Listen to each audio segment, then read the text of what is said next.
구독, 좋아요, 알림 설정, 댓글 부탁드립니다. 과거에 정부 인사 한 분이 IMF 때보다 수십 배 이상 터질 수 있는 조건에 대해서 이야기를 한 적이 있습니다. 근데 지금 상황에서 그 조건이 마저 들어갈 수도 있겠다.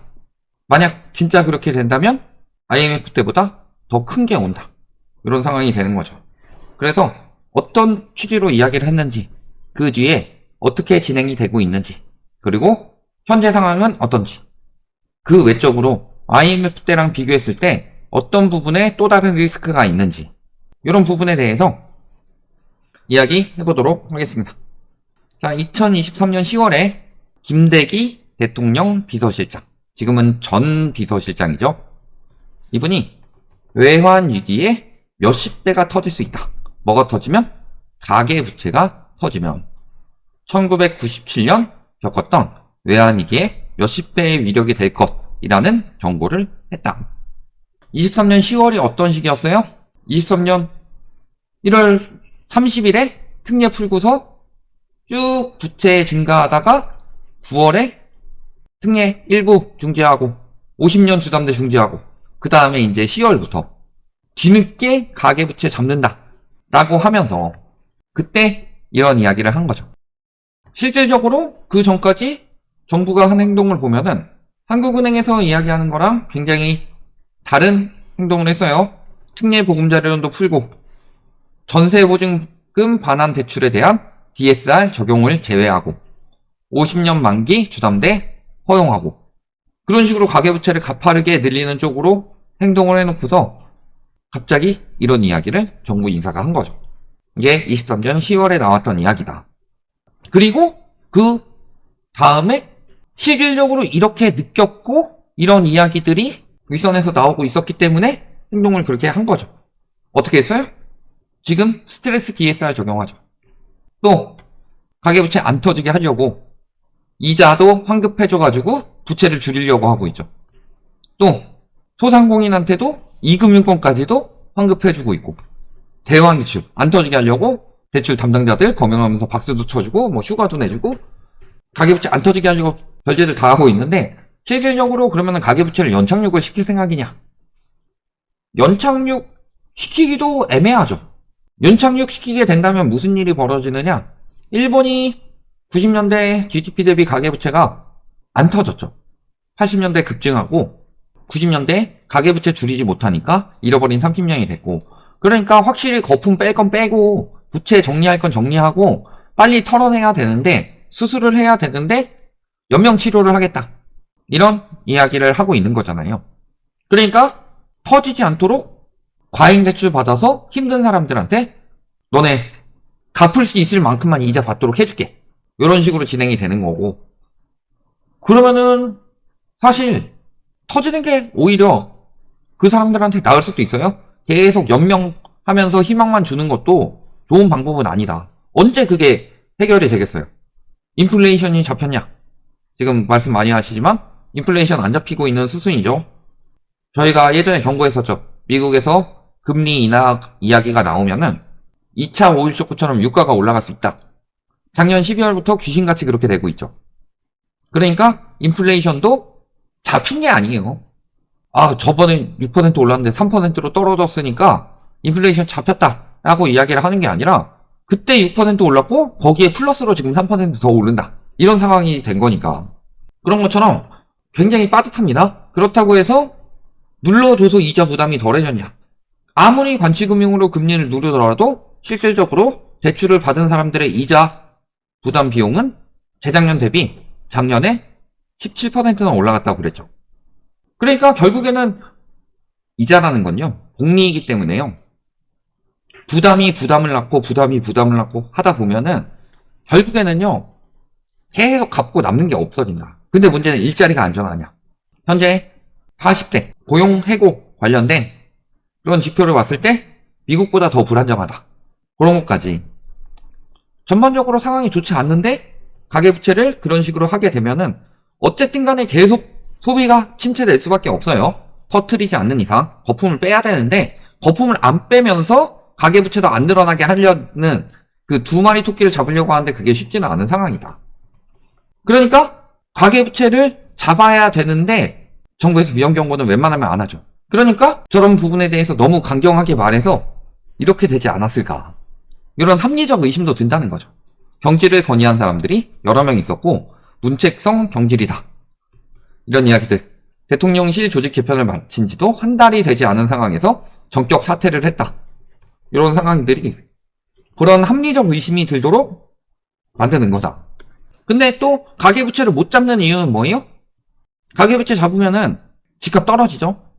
높으신 분들 집 많고 특히 거품 많은 강남 대통령님도 서초에 집 있으신데 뭐 그런 영향이 아니더라도 실질적으로 가계부채 잡으려다가 PF 터져가지고 이거저거 터지면은 지지율에도 엄청나게 문제를 줄 수가 있죠. 총선을 앞둔 상황이고. 그러니까 PF 문제가 크니까 가계부채로 건설사들을 살렸던 겁니다. 그래서 PF 문제를 해결하기 위한 방법은 다 민간한테 거의 떠넘긴 셈이죠. 보면은 13대책부터 생각해보시면 13대책 무슨 대책이라고 이야기 들었어요? 둔촌주공 일병 구하기 정책이라고 할 정도로 건설사에게 혜택을 많이 줬다. 예를 들어 전매 제한 완화. 실거주 요건도 사실 없애려고 그랬는데 없앤 거 아니죠. 이게 어딜 봐서 국민을 위한 정책이에요. 100% 건설사를 위한 정책이지. 전매 제한이 있다는 것, 그 다음에 실거주 요건을 없앤다는 건요. 정확히 따지면은 신규 공급을 실거주한테 돌아가게 만들어야지 이게 정부가 해야 될 일인데 실질적으로 투기 수요들이 들어와서 분양 받아줘라. 이런 느낌인 거잖아요. 근데 투기 수요들이 많이 들어와서 실수요자들이 오히려 분양을 못 받으면은 주거 안정은 되지 않습니다. 그러니까 엄밀하게 말해서요. 부동산 정책은 일단 규제 정책에 대해서는 저희가 현 정부의 정책보다는 전 정부의 정책에 대해서 긍정적으로 평가를 많이 했었죠. 그 부분이 뭐냐면은 근로소득보다 불로소득을 했을 때 세금을 더 많이 매겨라. 지금 보면 양도세 중과라는 것도 양도세 중과 때문에 뭐 힘들다 이런 식으로 이야기를 하는데 양도소득세랑 그 다음에 근로소득세랑 세율은 똑같아요. 그런데 내 집이 아니다.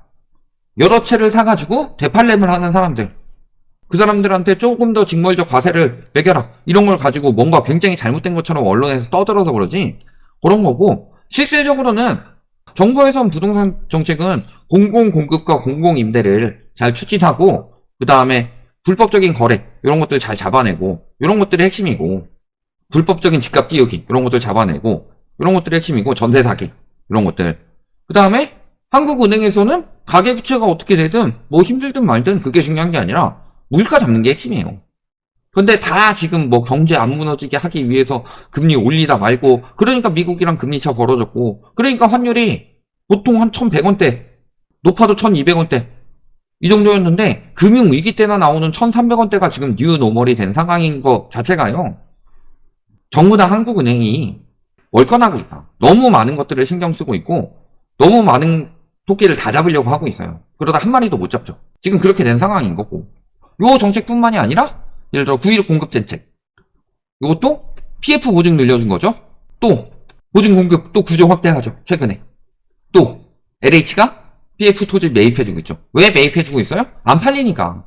부실사업장이라고 그랬잖아요. 부실사업장이라고 소문난 데를 누가 싸다고 하더라도 매입을 해주겠냐. 그러니까 이거를 국가에서 매입을 해주고 있는 거예요. 이미 5일부터 2조 원 규모의 건설업계 보유 토지를 1차 매입 실시했다. 이것만 해요? 외환 금융위기 때 나왔던 정책들. 어떤 거? 악성 미분양사들을 리츠 만든다. 리츠라는 것 자체가 돈 모아가지고 원기업 만들어서 부동산 투자한다. 부동산 리츠라는 것 자체가. 근데 이걸 가지고 악성 미분양을 사주면 무슨 의미가 있어요? 이거 리츠 들어가는 사람들이 무슨 수익을 보겠냐. 저거 IMF 때나 금융위기 때나 하던 건데. 저게 건설사 살리기 정책이지 민간 살리기 정책이에요? 그런 거고. 근데 문제는 건설업계에서는 뭐라 그러는지 알아요? 미분양 대책은 생생기용이다. 더 강력한 방법 마련이 필요하다.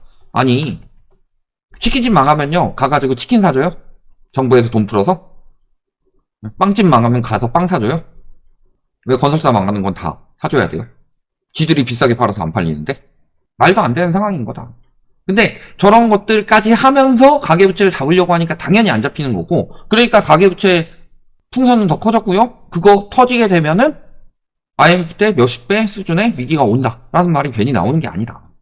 여기에 우리가 중국 붕괴에 대해서 생각을 해봐야 되겠죠. 저번에 얘기했지만 중국 경제성장률 목표치가 낮아졌고 5%대 나올 것으로 목표를 잡고 있지만 목표가 5%대라는 건 그만큼도 안 나올 수 있다는 소리예요.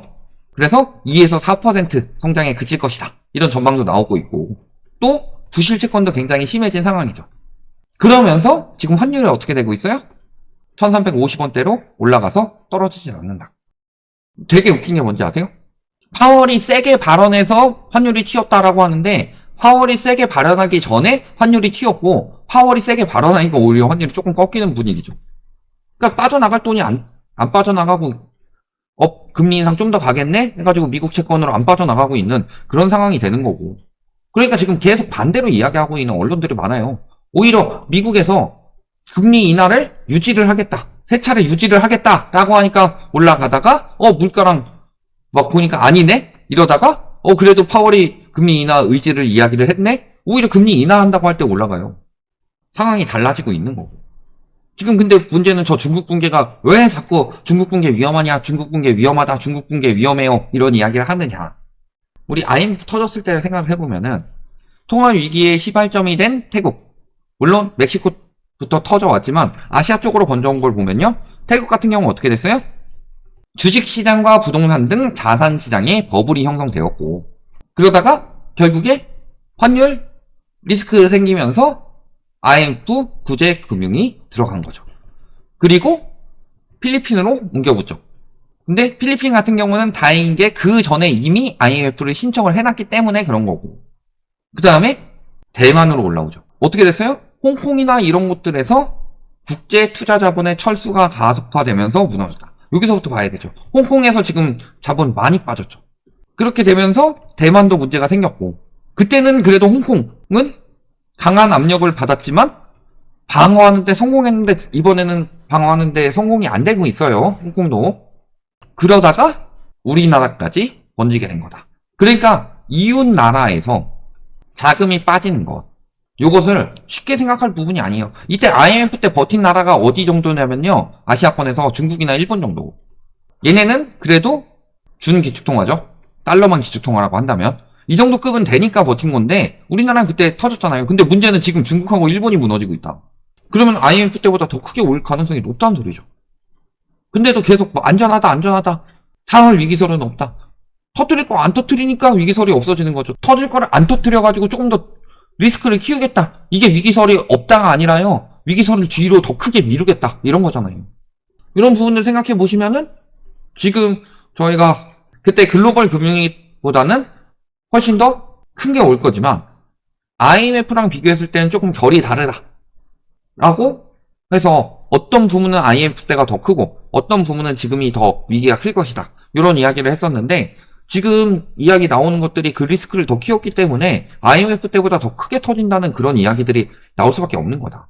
주변 상황도 그렇고 IMF 때처럼 나타나고 있고, 또 한 가지는 가계부채 경고를 했었는데 가계부채 감소가 시작됐죠.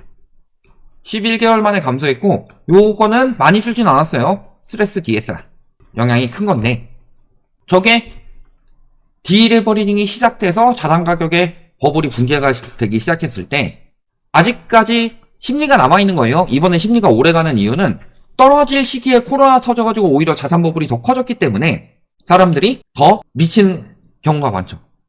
그러니까 지금 2030 금융 이해도가 최하위 수준이라고, 그러니까 영벌 비트하는 거다, 이런 기사들이 나오고 있잖아요. 이런 것들을 봤을 때 그렇게 되지만 그게 계속 상승장만 보다가 한번 무너져서 무너지는 것 장만 계속 보게 되면 또 심리가 금방 바뀔 수 있다는 소리예요. 올라갈 때도 너무 빨리 변했듯이 떨어질 때도 마찬가지가 될 수가 있다.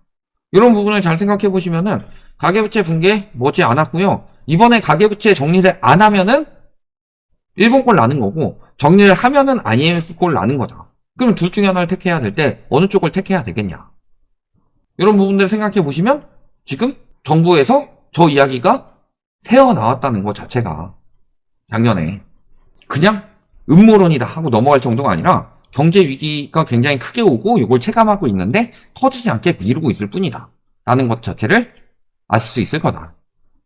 이렇게 보시면 되겠습니다.